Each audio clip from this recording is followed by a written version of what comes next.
Bismillahirrahmanirrahim. Assalamualaikum warahmatullahi wabarakatuh. Royal Brunei Polo and Riding Club Jerudong menjadi tumpuan orang ramai untuk menyaksikan kejohanan polo amal.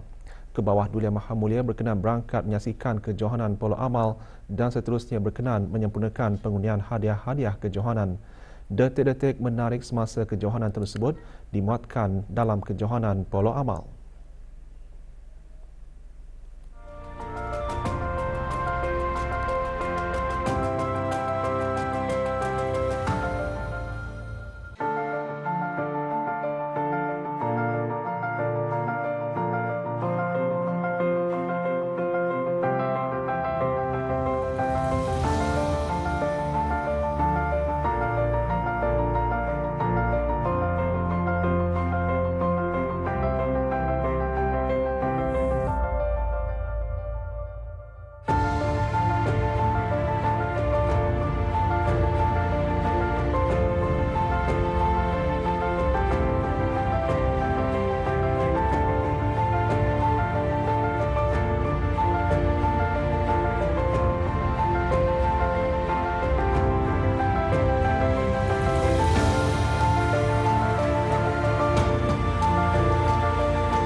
Sempena ulang tahun Hari Keputeraan Kebawah Duli Yang Maha Mulia, Paduka Seri Baginda Sultan dan Yang di-Pertuan Negara Brunei Darussalam ke-76, 53 pegawai dan kaki tangan Kementerian Hal Ehwal Agama menerima pingat kerja lama PKL.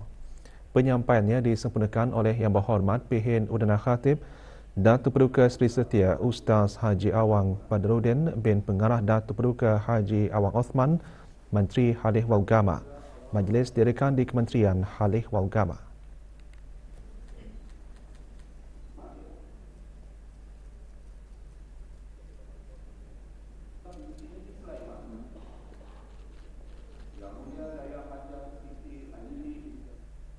Perlu bekerja dengan jujur, amanah, bersungguh-sungguh dan juga bertanggungjawab dan mematuhi segala peraturan yang telah ditetapkan oleh Jabatan Perkhidmatan Awam.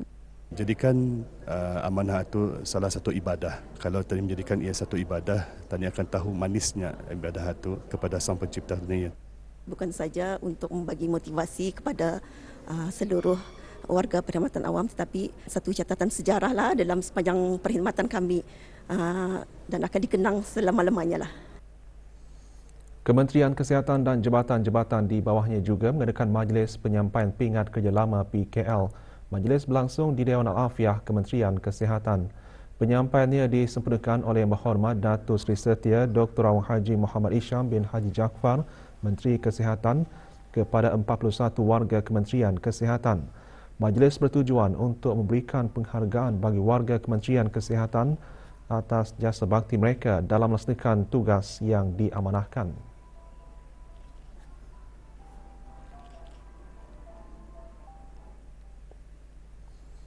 Kementerian Pengangkutan dan Info Komunikasi serta jabatan-jabatan dan agensi-agensi pihak berkuasa di bawahnya juga mengadakan majlis serupa.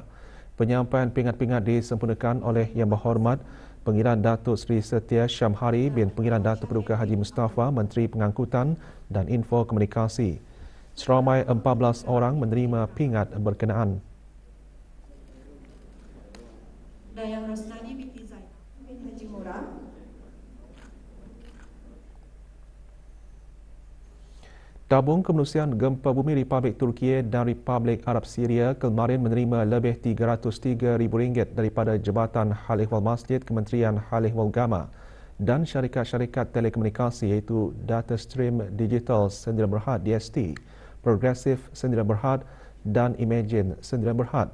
Penyerahannya diadakan di Kementerian Kebudayaan, Belia dan Sukan. Sumbangan diterima oleh Yang Berhormat Pihin Udara Khatib Datuk Paduka Seri Setia Ustaz Haji Awang Badarudin bin Pengarah Datuk Paduka Haji Osman, Menteri Hal Ehwal Agama, dan Yang Berhormat Datuk Seri Setia Awang Haji Nazmi bin Haji Muhammad, Menteri Kebudayaan, Belia dan Sukan, selaku penasihat-penasihat bersama Tabung Kemanusiaan Gempa Bumi Republik Turki dan Republik Arab Syria. Jabatan Hal Ehwal Masjid menyerahkan sumbangan berjumlah lebih RM132,000 hasil kutipan daripada 116 buah peti tabung di masjid-masjid, surau dan balai ibadat di seluruh negara. Manakala DST Sdn Bhd menyumbangkan lebih RM138,000, Progressive Sdn Bhd menyumbangkan lebih RM31,000 dan Imagine Sdn Bhd menyerahkan sumbangan lebih RM870.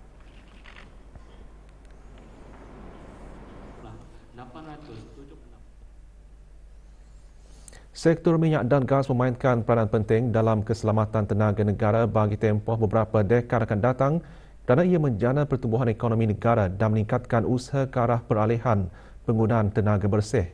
Perkara itu dijelaskan oleh Menteri di Jabatan Perdana Menteri dan Menteri Pertahanan kedua semasa majlis pelancaran seminar tenaga sempena pameran dan persidangan pertengahan tahun Brunei MYC 2023.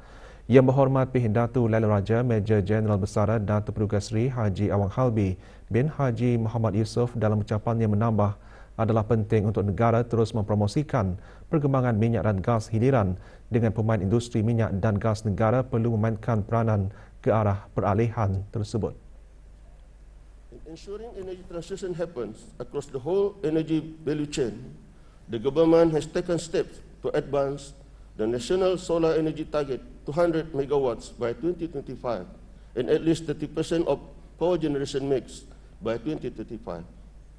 Brunei Darussalam is currently exploring the potential of renewable energy-based connectivity through interconnection with neighboring countries as we lie in the region with abundant renewable energy resources. Dengan tema ke arah peralihan tenaga hijau dan pembangunan mampan di Asia Tenggara, seminar menekankan seruan serantau bagi tindakan bersepadu untuk mempercepatkan peralihan tenaga serantau di samping memastikan kesaksamaan dan keterangkuman kepada ekonomi, masyarakat dan komuniti. Seminar berlangsung di Pusat Persidangan Antarabangsa Brakas.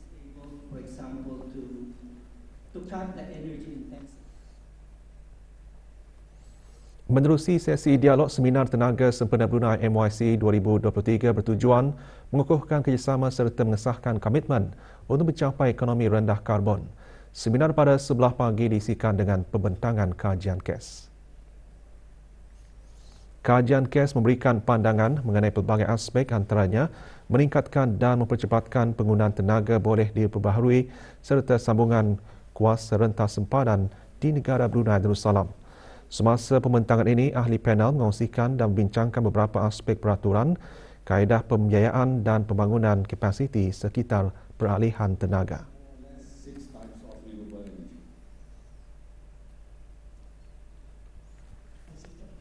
Pada sesi sebelah petang, seminar membincangkan tajuk teknologi baharu muncul untuk masa depan tenaga bersih. Sesi mengetengahkan trend terkini dalam penangkapan, penggunaan dan penyimpanan karbon, teknologi CCUS yang sedang digunakan pakai oleh pemain industri tenaga. Seminar akan disambung semula hari ini dengan membincangkan beberapa tajuk lain.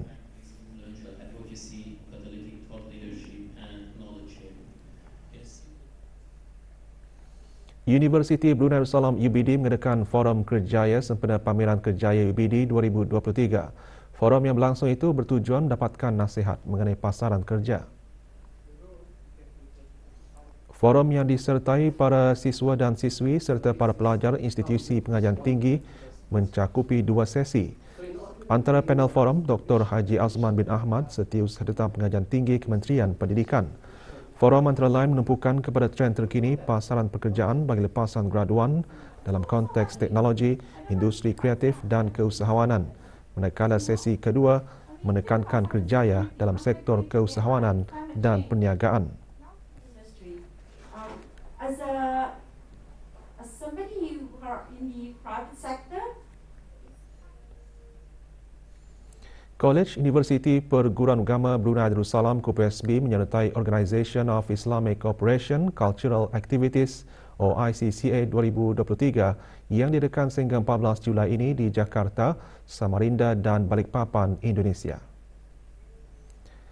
KUPSB diwakili oleh Pengiran Siti Khatijah binti Pengiran Sulaiman, Pengarah Pejabat Antarabangsa dan Perhubungan Awam, dan Nurul Atiyah Bahtriah binti Muhammad Saleh, Timbalan Dekan Bahagian Hal Ehwal Pelajar KUPSB. Dengan tema Embracing Cultural Diversity and Interfaith Harmony for a Brighter Future Society, penganjuran OICCA 2023 adalah bagi memajukan budaya kerjasama antara negara anggota OIC, antaranya untuk menyebarkan nilai dan ajaran Islam khususnya dalam konteks belia, budaya dan pendidikan.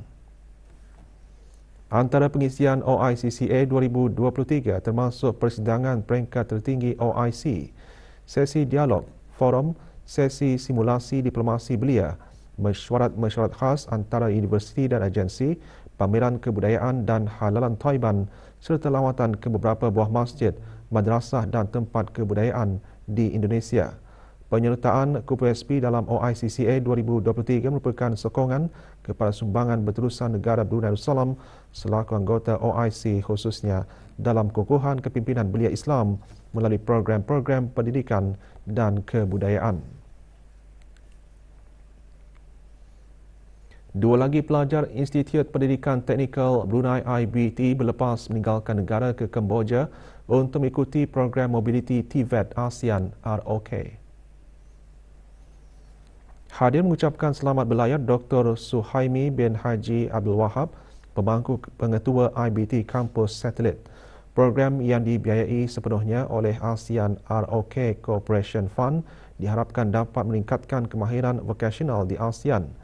Para peserta program akan mengikuti pembelajaran teori dan praktikal selama 12 minggu, termasuk 4 minggu latihan industri. Bila lepas ku dapat PLC program ni, ia akan meningkatkan sertifikatku dan aku mengharap aku akan menjadi aset di negara Brunei Darussalam kerana PLC program ni adalah katakan tidak banyak orang mengambil di Brunei ni dan ia akan menolonglah dalam future career tu. Sempena memperingati penubuhan Pusat Kegiatan Warga Emas Daerah Tutong ke-6 tahun, pusat berkenaan mengadakan majlis doa kesyukuran. Majlis berlangsung di pusat berkenaan di Pekan Tutong.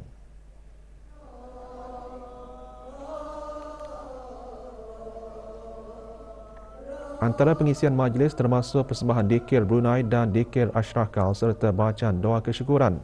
Dalam ucapannya, Awang Haji Hanafi bin Muhammad Yassin, pengurus Pusat Kegiatan Warga Emas Daerah Tutong, antara lain menyentuh mengenai tujuan penubuhan pusat berkenaan.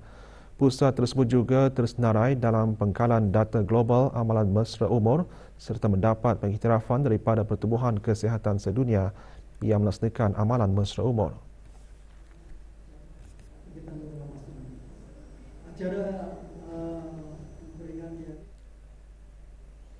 Laporan Wawasan Brunei 2035 mengongsikan perkembangan pelaksanaan dan pencapaian Wawasan Brunei 2035 bagi tempoh tahun 2015 hingga 2022.